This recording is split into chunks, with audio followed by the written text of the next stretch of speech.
What if I told you the clocks on your wall were not invented by scientists or by a brilliant man in a lab, but by war? Not just any war, a war that changed the world's understanding of time and quietly rewired the way we live.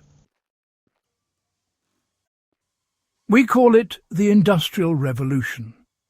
But the truth is, the real revolution was happening inside the clock.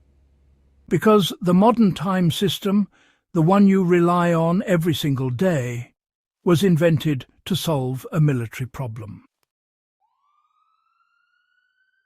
Before the 1800s, time was local. Your town had its own time. Your neighbour's town had a different time. And if you travelled, you adjusted your watch like a traveller adjusts his coat. This wasn't chaos, it was normal. But then the trains came. Imagine this. A train leaves New York at 3 o'clock in the afternoon. It arrives in Philadelphia. But the clock there says 3:12. Or worse. A train leaves Boston at 2:58. It arrives in Providence. And the time is 2:57. A difference of minutes. And yet it could mean life or death. Because the world was becoming faster, and the world was becoming connected. The railway system created a new problem. Time was no longer a local concept, it was a national one.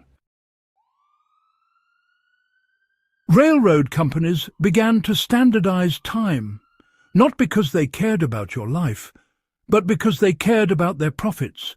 They needed schedules. They needed coordination. They needed one truth.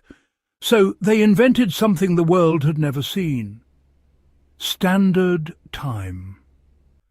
And the first people to implement it were not governments. They were railroad companies, a private industry, deciding what time really was.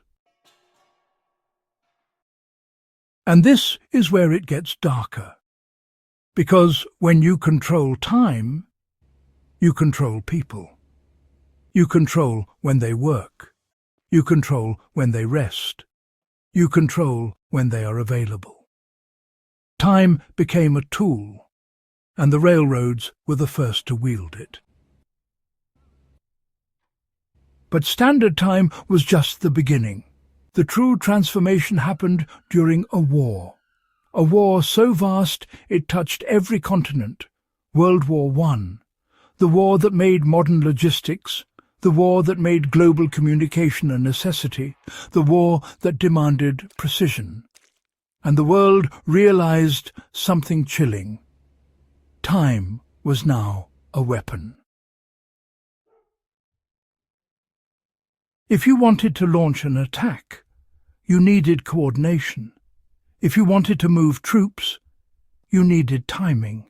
If you wanted to win, you needed a shared clock. And the problem wasn't just the hours. The official story is clean. Daylight saving was created to save energy. But that's not the full truth, because the real purpose was to keep the war economy moving. Factories were operating around the clock. Soldiers needed more time to train. Civilians needed more hours to work. So governments told citizens, "We're doing this for the good of the nation." But what they were really saying was, "We're doing this to keep the war machine running." And once the war ended, the system didn't disappear, because the war had proven something else. It proved that time could be manipulated. It proved that people could be persuaded to live by a new schedule, a new rhythm. And when you can convince millions of people to change their clocks, you can convince them of almost anything. But there's a deeper secret hidden inside time zones, because time zones aren't natural. They are political. They are borders. They are a way of dividing the world into manageable pieces, And those pieces don't just follow longitude, they follow power. Think about it. Who decides where the line is drawn? Who benefits from a country being in one zone instead of another? It's not science, it's influence, it's politics, it's control. And in the aftermath of the war, those lines were redrawn, not just on maps, but inside the minds of people. Today, daylight saving is treated like a harmless tradition, a minor inconvenience, a small shift. But what if it's something more? What if it's a leftover from a war that taught governments the power of controlling time? Every spring we adjust our clocks. Every fall we adjust them back. And honestly, we do it without questioning why. We've been trained to accept the schedule, to accept the rhythm, to accept the idea that time is something that can be changed on command. And if they can make us adjust our clocks, what else can they make us adjust? So here's the question you must ask yourself. Who invented time, and why did they do it? Was it science, or was it war? And if time itself was engineered, what does that mean for the future? Because the truth is, time is not just a measure. It is a system that was built for a reason, and that reason was war.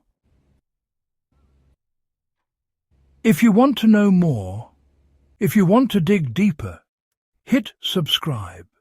Because the next time you check the time, you might realize you're not just looking at a number. You're looking at a story written in war.